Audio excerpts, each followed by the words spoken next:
ഒരു വീഡിയോ എടുക്കാനുള്ളൊരു കഷ്ടപ്പാട് നിങ്ങളൊന്ന് നോക്കണം. കാരണം കുഞ്ഞിനെ നമ്മൾ ഉറക്കിയിട്ടിട്ടുണ്ട്. ഇനിയും ഇപ്പം സമയം ഉച്ചയ്ക്ക് 2 മണിയായി കേട്ടോ. ഇനിയും വേണം നമുക്കൊരു റീൽസ് എടുക്കണം.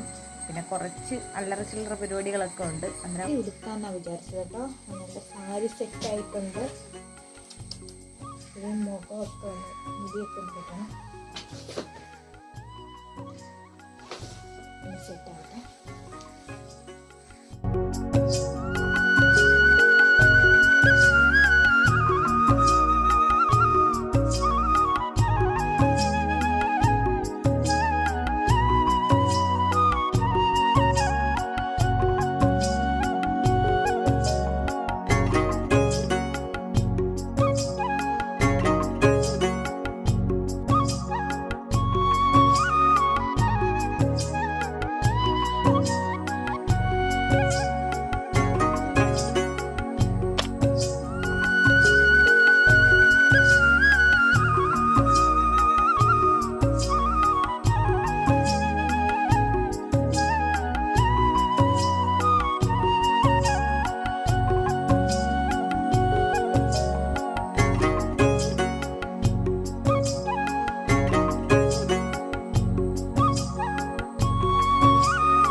ഇത്രയേ ഉള്ളൂ നമ്മുടെ വീഡിയോ. അന്നേരം കുറച്ച് വീഡിയോ ക്ലിപ്സൊക്കെ നമ്മുടെ കയ്യിൽ നിന്ന് പോയിട്ടുണ്ടായിരുന്നു. അന്നേരം ഇത്രയേ ഉള്ളൂ. അടുത്ത വീഡിയോയിൽ കാണാം. ടാറ്റാ.